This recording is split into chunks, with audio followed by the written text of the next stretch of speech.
গণমাধ্যম স্বাধীন হবে না আলাদাভাবে। গণমাধ্যমকে সেভাবে করাপ্ট করে তোলা হয়েছে যে বাংলাদেশে 2 মাস যদি কোনো পত্রিকার বেতন বাকি থাকে সেই পত্রিকার ডিক্লারেশন বাতিল হবে, করতে পারবেন? পারবেন না। 80% সাংবাদিক 10,000 টাকার কম বেতন পায়। চিন্তা করতে পারেন? যেটা আপনার হয়তো একদিনের একটা লাঞ্চের খরচ। ভাবতে পারবেন? 10,000 টাকার কম বেতন পায় বাংলাদেশের 80% সাংবাদিক। আমি যদি সারা দেশেরটা ধরি, এমন অনেক সাংবাদিক আছে একটা জেলা পর্যায়ে কাজ করে, তার শুধু বেতন পাই না, যার যেটাকে নিয়োগ দেয়, কার্ড দেয়, সেটাকে বলে যে তুমি কত আমাকে দিবা প্রতি মাসে। ভাবতে পারেন? এটা দেশে হয়। পৃথিবীর সবচেয়ে কঠিন কাজ কি জানেন?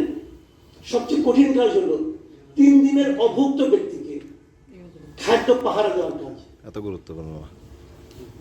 আমাদের এখানে সাংবাদিকের সেই কাজটা করে। তারা নিজেরা খেতে পায় না, তাদের অন্যের খাওয়ার অধিকার নিয়ে কাজ করতে বলা হয় এবং সেটা হাসি মুখে করতে বলা হয়। গণমাধ্যম স্বাধীন হবে না আলাদাভাবে। গণমাধ্যমকে সেভাবে করাপ্ট করে তোলা হয়েছে। বাংলাদেশের সবচেয়ে ভালো গণমাধ্যম কোনটা? আমি যদি এখন তুলনামূলক আলোচনা করি, ডেইলি স্টার, প্রথম আলো, এই দুটি তো আমি খুব ভালো মনে করি। নিউ এজ ভালো মনে করি, আমি খুব ভালো গণমাধ্যমেরা, ঠিক আছে। এরা কার পারপাস সার্ভ করে? কোন উপায় আছে এদেরকে? আমি একটা সিম্পল এক্সাম্পল দিয়ে বলি। একবার আমি দেখলাম KFC-তে ইঁদুর পাওয়া গেছে। আমি খুঁজছি, কারণ ওই দিনের পত্রিকা আমি বাসায় রাখি, আমি বাসায় ওই দিনের পত্রিকা রাখি, আমি দেখতে পাচ্ছি না। আমাকে একজন বললো, তুমি দেখছো? আমাকে না, দেখিনি তো। পত্রিকা খুঁজি, পত্রিকা আর পাই না। কেন পাই না? ওনাদের প্রতিষ্ঠানে। আপনি দেখবেন প্রথমে অনেক নিউজ হয়, ওষুধ দিয়ে নিউজ খুব কম হয়। কেন কম হয়? কারণ ওনাদের ওষুধ কোম্পানি আছে। একদম সিম্পল। কিন্তু তো এখানে কি হয়? আমি লিখেছি। কেন লিখেছি? কারণ এই লেখার মাধ্যমে আমার বাসায় যে আমার বউর বাজার করতে হবে, আমার সন্তানের দুধ কিনতে হবে। তো আপনি যখন অভুক্ত অবস্থায় আমাকে পাহারা দিতে বলবেন, তখন তো আমি পারবো না। তারপরে আপনি আমার বলবেন তোমার তো নৈতিকতা নাই, তুমি তো এগুলি করো। ভাই, এটা মানায় না।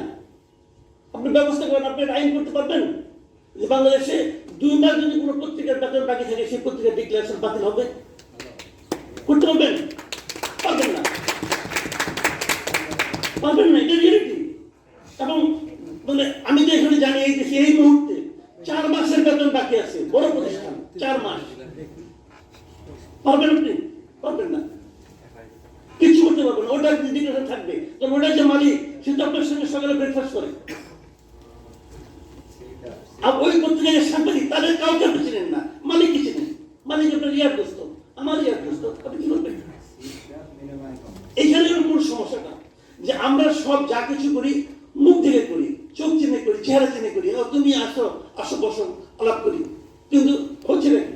দেখেন, মালিক সম্পাদক হয়ে যাচ্ছে, হয়ে যাচ্ছে না। থামাতে পারবেন?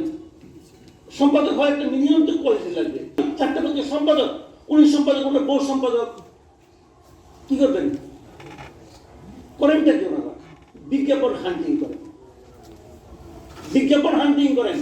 বাংলাদেশে একটা বিখ্যাত পত্রিকা সংবাদ, সংবাদের সার্কুলেশন কত আছে? যদি আপনি ডাক্তার বলে যে ওষুধের পাশাপাশি সংবাদ পত্রিকা দেখে তাবিজ বানিয়ে, তাবিজ চুবাই চুবাই তোমাকে পানি খাইতে হবে, আপনি ওষুধ ভালো হবে না, কারণ আপনি পত্রিকায় খুঁজে পাবেন না। তাবিজ বানাবেন কিন্তু কিনা?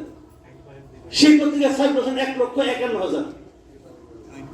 কেমনে 1,51,000 সার্কুলেশন? কেন? ওইটা হইলে পরে উনি এই 8ম ওয়েজ বোর্ডের অনুযায়ী ওই হিসাবে বিজ্ঞাপন পান, ওই হিসাবে নিউজ প্রিন্ট পান। নিউজ প্রিন্ট বাজারে বিক্রি করেন, বিজ্ঞাপনের টাকা উনি আত্মসাৎ করেন। আর ওনার লোকজন 4 মাস 5 মাস বেতন পায় না। এটা যদি আমি বলি, মালিক কিন্তু আমার কাছে আসবে না।